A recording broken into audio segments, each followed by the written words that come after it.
An absolute bombshell just exploded in the field of battle in the state of Michigan, and the casualty is the Democrat Party itself, and the stakes couldn't be higher. A state that hasn't elected a Republican senator for decades is poised to do just that in November, precisely because the Democrat Party has just torn itself apart from the inside out, leaving a bruised, broke, and bitterly divided nominee to face a united, battle-tested Republican in the fight for control of the Senate and indeed for the soul of this nation. Hey gang, it's me, Dr. Steve, your Patriot Professor, here to help you make sense of the madness with breaking news and analysis you're not going to get anywhere else. So you know what to do. Make sure to smack that bell and subscribe button. Also, if you're new here, welcome to the family. What you're watching on YouTube is just the surface. Every week I go deeper with the Courageous Patriot Club, uncensored Q&As, exclusive episodes, and a whole community standing for faith, family, and freedom. And we'd love to have you a part of our community of patriots from all around the world. Links below. Come join us. All right, let's dive right in here, gang. We are witnessing the absolute self-destruction of the Democrat Party, and we're seeing it play out in the otherwise blue state of Michigan. Now, if you don't know, Michigan has not elected a Republican senator in over 30 years. Their last Republican senator was Spencer Abraham, elected back in 94 during the Gingrich Revolution. It was short-lived. He was defeated by a Democrat after serving just a single term in 2000. When it comes to the Senate, few states are as reliably blue as Michigan, but it looks as if that is about to change. And it's largely because the Democrats are too busy destroying themselves, and I mean literally decimating themselves. Yesterday, voters went to the polls to vote in both the GOP and the Democrat Senate primaries. Mike Rogers ran completely unopposed in Michigan's Republican Senate primary. He was endorsed by President Trump. He's a very strong, solid candidate going into November. He lost in 2024 by less than 1 percentage point. However, on the Democrat side, it's been nothing short of a full-blown bloody civil war between the Democrat establishment wing and the rising progressive Mamdani socialist wing. So on the one side stood Congresswoman Haley Stevens. She's the establishment's chosen candidate. She's backed by Senate Democrat leader Chuck Schumer, by Democrat Governor Gretchen Whitmer. On the other side, you had Abdul El-Sayed, a former Wayne County health director who ran an unabashedly socialist campaign. He's backed by Bernie Sanders, backed by AOC. El-Sayed built his platform around Medicare for all. He's repeatedly called for abolishing ICE, and he's repeatedly accused Israel of committing genocide during its war with Hamas. If elected, he would become the nation's first Muslim senator, and he would join Bernie Sanders as a committed, bona fide Marxist in the Senate. This race became the most expensive Democrat Senate primary in American history. More than $80 million poured in, much of it from outside groups. The biggest spender by far was the United Democracy Project. That's a super PAC aligned with AIPAC. That's the American Israeli lobbying group. They dumped roughly $65 to $70 million trying to stop El-Sayed, and what they see, of course, is a rising tide of virulent anti-Semitism in the Democrat Party. But alas, it was to no avail. As of this morning, El-Sayed appears to have barely, and I mean barely, pulled it off. He was leading in all the polls, some by double digits, but his win was shockingly close. He won by barely 1%, which is the absolute worst case scenario for El-Sayed, because it's not just his dramatically underperforming his polls, but you'll notice he wasn't even able to crack 50%. So in primaries, you want a solid win, okay? You want to dominate, because primaries are widely seen as the general election in microcosm. It's a preview of how things are going to play out in November, and not cracking 50% and winning by barely a single percentage point is the very definition of a disastrous primary, especially when you're about to run against somebody unopposed like Mike Rogers. And all you have to do is take a look at this map.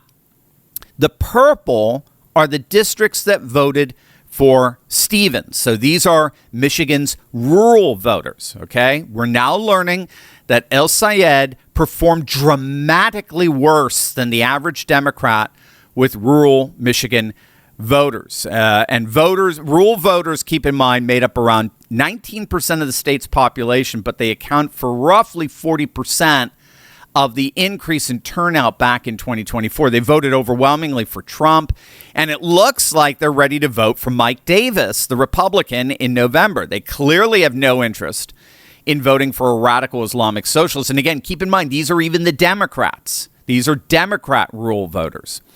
Also, we're learning that black voters broke hard for Stevens, not for El-Sayed. Again, not good news for a party that depends on overwhelming black turnout in cities like Detroit. That is a genuinely alarming signal about El-Sayed's very frail coalition. So what's happening inside the Democrat Party? What's going on with this dramatic split, and what does it mean for November? That's precisely what we're about to find out. While Trump unleashes a political reckoning, there is another crisis poisoning every American in some way, shape, or form, even in the comfort of our own homes. I'm talking about the microplastic epidemic. Now, you may have heard about this, but this is pretty shocking stuff. Check this out. White ones, we've got clear ones.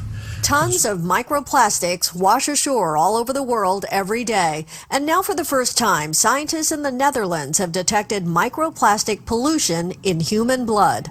All the microplastics and nanoplastics we are exposed to, we inhale and we ingest, that actually, there's so much plastic that it can even enter our bloodstream. The Dutch study on blood samples from healthy adults detected tiny plastic particles in 80% of people. That's right. There's a microplastic crisis poisoning every American in some way, shape, or form. They're in our food, our water, our meats, our proteins. In fact, according to a recent study, we now ingest 6 times more microplastics than in 1990.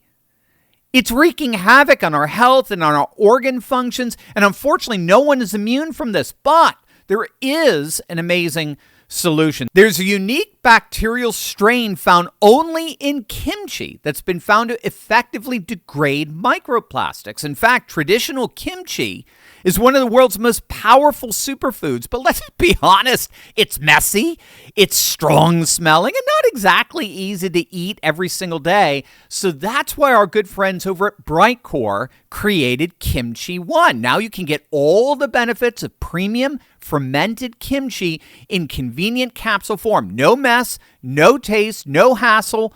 I've been taking Kimchi One every single day for months now, and gang, I love it. Each capsule delivers over 900 probiotic strains, live enzymes, and antioxidants that help restore balance in your gut. People are seeing improvements in digestion, bloating, regularity, energy, metabolism. Studies show that kimchi even reduces the risk of obesity. Kimchi One is all natural, non-GMO, and 100% made right here in the USA. It's completely dairy-free, gluten-free, soy-free, so just anyone could take it. I personally love it, and I love knowing that I'm supporting my gut and overall health in one simple step. So if you've been looking for a way to boost your immune system and remove microplastic toxins from your body, this is it. You can get 25% off your order by going to the link below, or for an even better deal, give them a call. My friends at Brightcore would love to chat with you, and they're going to give you 50% off plus free shipping. Call them at 888-597-0233. The first 100 callers to order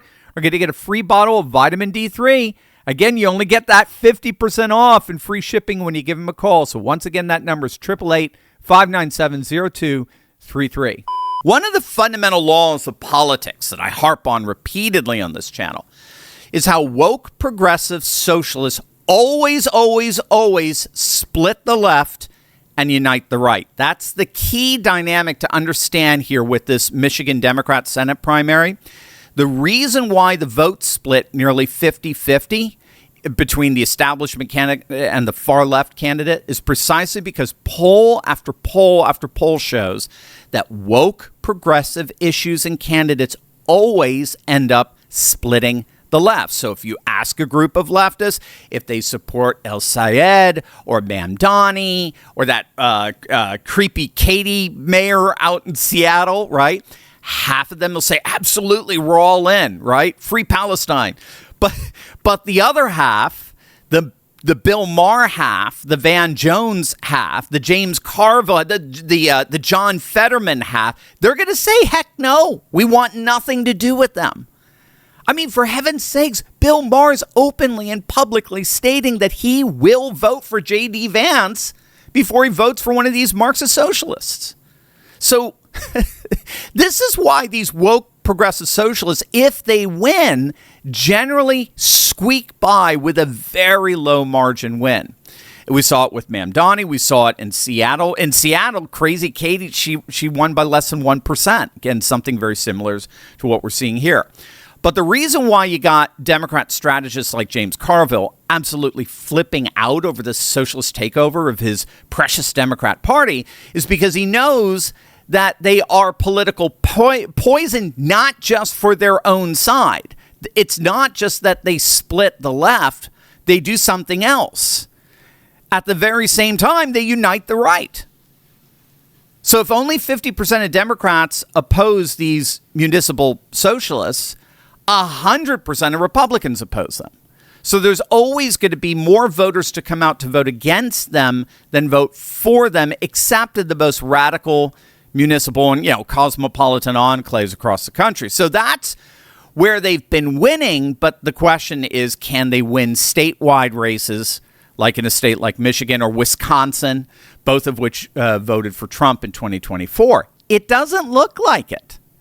Republican Mike Rogers is pulling very well ahead of El-Sayed, which again is to be expected given how polarizing El-Sayed is for his own party. And the Republican Mike Rogers, he ain't wasting no time whatsoever to pounce on that polarization. First of all, think about it. He just came out a few minutes ago and said that he won the race, so he's declaring victory. This is really about the heart and soul of our country. I have never seen someone so radical, so extreme, get nominated by a political party. And the DSA candidates in the state in two different congressional races look like they're pulling it off as well. The Democrat Party is lost to this hardcore socialist attitude. And I fought terrorism my whole life. I was an FBI special agent, U.S. Army officer, chairman of the House Intelligence Committee. I find it shocking that I'm going to go up against a guy who believes America deserved 9/11. That's why this race is so important, Lawrence. And so are we about to see a Senate flip for the first time in over 3 decades? A Michigan flip guarantees the GOP will indeed retain control of the Senate. It would certainly nullify the one Democrat flip that appears almost certain right now in North Carolina. But regardless, the bottom line here is that Republicans just watch their opponent's own base tear itself to pieces in the most expensive intra-party bloodbath in Democrat Senate primary history, and the so-called winner emerged bruised, underfunded, and carrying serious weaknesses with rural voters, black voters, and even affluent suburbanites who are usually reliable Democrat votes. Meanwhile, Mike Rogers spent the entire summer building a unified, well-funded, battle-tested campaign, the same campaign that came within a third of a point of winning back in 2024 against a far stronger opponent than El-Sayed. If Michigan flips red, it doesn't just cost Democrats a Senate seat in a very critical swing state. It very likely locks in Republican control of the entire United States Senate for the rest of this term. That's the stakes we're talking about here. So keep your eyes on Michigan over the next few months, because if the chaos that we just watched this primary is any indication of how badly Democrats are fumbling their own coalition, November could turn into an absolute bloodbath for the left.